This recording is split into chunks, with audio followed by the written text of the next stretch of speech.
Cancer, শুনেছি তো খুব খারাপ। এখন কি হবে? কি আবার হবে? আর্লি স্টেজ, গুচ্ছের টাকা খরচা করে ওষুধ খেতে হবে, রেডিয়েশন নিতে হবে। তাই জন্য পুঁজিবাদীদের দেশে গিয়ে রোজগার করা ভালো। আপনি একটু চুপ করুন তো, তখন থেকে বক বক করে যাচ্ছেন, কোনো সহানুভূতি নেই আপনার। তা তুমি একটু সহানুভূতি দেখালেই তো পারো মা, তাহলে আমাকে একটু কম বক বক করতে হয় আর নাটকটাও শেষ করতে পারি। মানে কি সব হেয়ালি শুরু করলেন? বুঝলে না? না। 2 বছর ধরে কেবিনে এসে এটা করছে সেটা করছে, কিবোর্ড বাদক খুঁজে বেড়াচ্ছে, ফোক ফেস্টিভ্যালে নিয়ে যাচ্ছে, তোমাদের ঢপের গান রেকর্ড করছে। আমাদের গান ঢপে? এই দোহাই দাদা, আমার পার্সোনাল লাইফে নাক গলাবেন না। আমার আমেরিকায় যাওয়ার মতো ইচ্ছে নেই। কতজন ক্লাসমেট আমেরিকায়? তার সঙ্গে আমার যাওয়ার কি সম্পর্ক? আমার প্রশ্নের জবাব দাও আগে। প্রায় সবাই। যাওয়ার কটা অফার নাওনি? 2টো। বাড়িতে কি বলেছে? যেতে বলেছে। তাহলে আর বসে আছি পথ চেয়ে ফাগুনের গানকে আবার কাবুল করে থেকে কোনো লাভ আছে? তার থেকে যাও, এই পথ যদি না শেষ হয় তো বাইক চললে বেশ হয়, তারপরে একটু এদিক ওদিক ঘুরে এসো, তারপর বিয়ে করে আমেরিকা কেটে পড়ো। তাহলে ফুটো চৌবাচ্চার অঙ্ক কষতে হয় না, আমার কথাটাও পুরো নোটে গাছটা মুড়ে। এই শুনুন, এই আপনারা আজকালকার লেখক এত ওয়ান ডাইমেনশনাল যে কোনো চরিত্রের সমস্যার সমাধান করতে হলে তাকে ধরে ধরে আমেরিকা পাঠিয়ে দেয়। এতে কি কোনোদিন কিছু হয়? এই কেন দেশে কি চরিত্র নেই?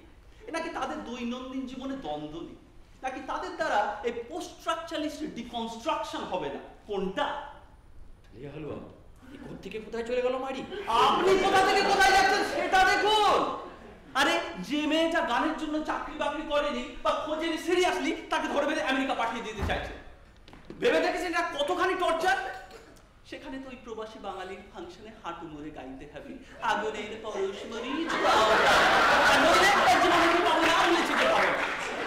আর যে মেয়েটিকে কলকাতার স্বতঃস্ফূর্ত পরিবেশে বড় হতে দেখেছি, তার সেই চারিত্রিক বৈশিষ্ট্যকে ভালোবেসেছি, তাকে এক সম্পূর্ণ অপরিচিত মরকে বেঁধে আমেরিকা পাঠিয়ে দিতে হবে নিজের স্বার্থে। এটাই বা কি রকমের ভালোবাসা?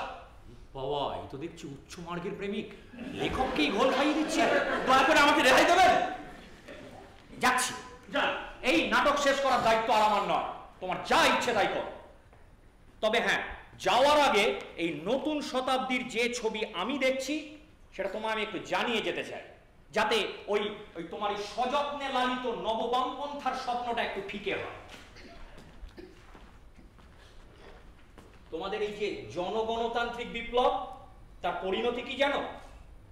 সাধারণ মানুষকে পিষ্ট করে তাদের রক্ত আর হাড় গোড় দিয়ে বাড়ি, গাড়ির কারখানা আর কেমিক্যাল হাব বানানো। তাতে তোমার ওই প্রবাসী বন্ধুরা খুব উৎফুল্ল হবে, কেউ কেউ এখানে ফ্ল্যাট কিনবে, কেউ কেউ হাই পেইং জব নিয়ে ফিরেও আসবে।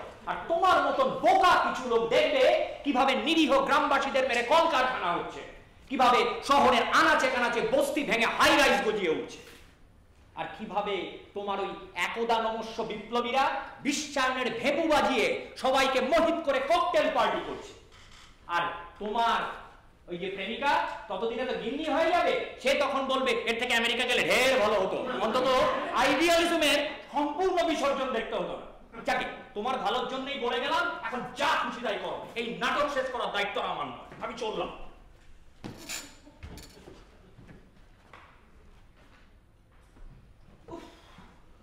গেল মনে হচ্ছে আজ গাঁজাটা একটু বেশি মাত্রায় চড়িয়েছিল। কি সব বলে গেল রে? আরে বলে কিনা এই সরকার নাকি গ্রামবাসীদের মেরে কলকারখানা করে, যত সব বুঝরু কি বুঝলি। এই লেখক হলে ফ্যান্টাসাইজ করতে হয়, নইলে লেখা যায় না। শোনো, তুই বরং আমেরিকা যা, এদিকে আমি জাভেদা আমাদের রঙিন স্বপ্নগুলো নিয়ে না হয় ফান শোনাবো।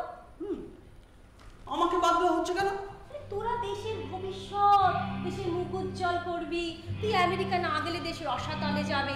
তাছাড়া নাট্যকর চায়, তোর বাবা মা চায়, আমরাও গর্ব করে বলতে পারবো তুই আমেরিকায়। আমি কি ভাবি এই সেটাকে গুরুত্ব দেওয়া হয় না কেন? আরে 2-1 বছরের জন্য তো যেতেই পারি। ওই জায়গাটা না ব্ল্যাক হোল, একবার কেউ গেলে আর ফেরত আসতে পারে না। কিন্তু আমাদের মতো বিজনের চায়ের কেবিনে চাকরিহীন লোকজনের চাকরিহীন হওয়া বেদনাদায়ক, সেই বেদনার একটা শেষ আছে, কিন্তু স্বপ্নহীন হওয়া মর্মান্তিক, সেটা যাবজ্জীবন কারাদণ্ড। নতুন গানটা শুরু করেছে।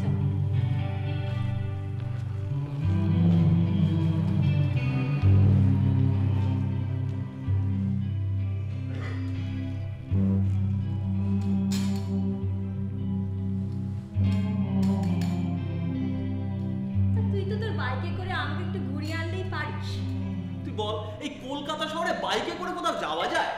কেন? এখন কত উড়ালপুল হচ্ছে, 4 লেন হাইওয়ে হচ্ছে, ইচ্ছা করলে নিশ্চয়ই যাওয়া যায়। তুই ফুটো চৌবাচ্চার অঙ্ক করবি না বাইকে করে বেড়াতে যাবি? আজও বুঝি না বাবা, এই এলআইসি বা ব্যাংকের পরীক্ষায় ফুটো চৌবাচ্চার অঙ্ক কেন চলবে? তুই করতে না বললেই আর করবো না।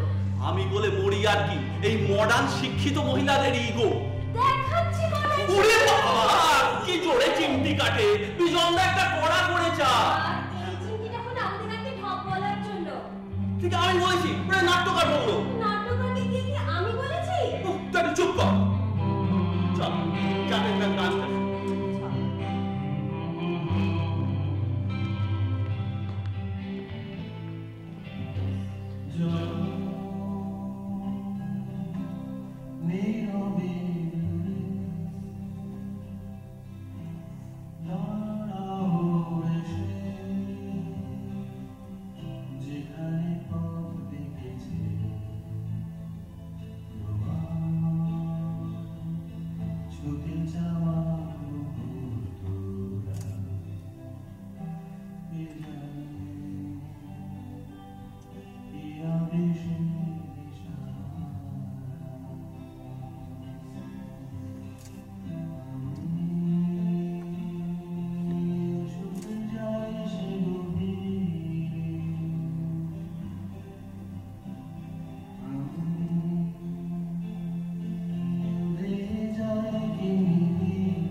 আমাদের নাটকের শুরু নতুন মিলেনিয়ামের ঠিক আগে।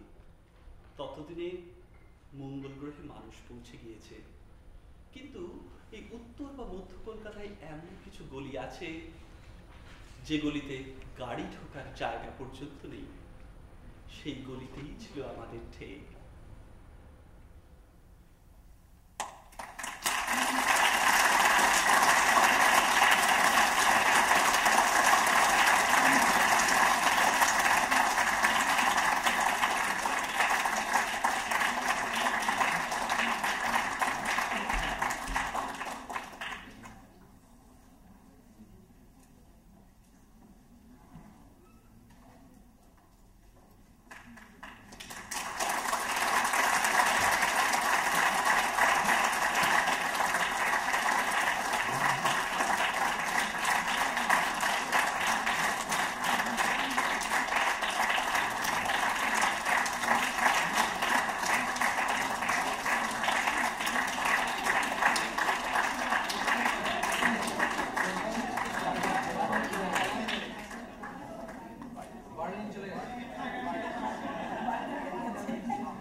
যখন নীরবে দূরে শহর।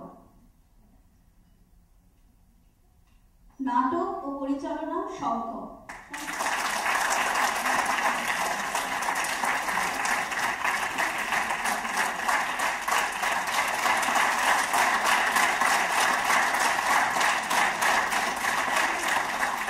ইংরেজি অনুবাদ সুনন্দ। শব্দ ও সঙ্গীত কৌশিক। ব্লগ নীলাঞ্জন।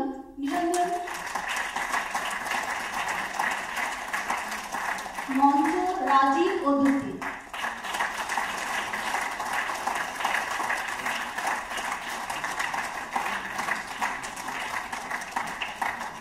আলো সমীর ও নীলাদ্র।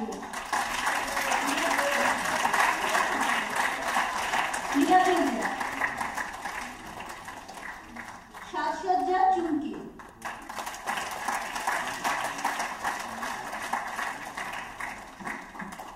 বিশেষ সহায়তা সুমিতা, শুভ্রা, অনিন্দিতা ও বুলবুলদি।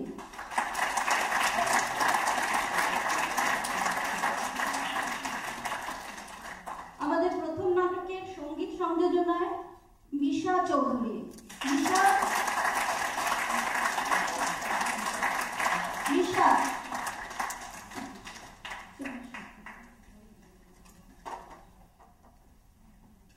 পার্থদা তুমি চলে আসো।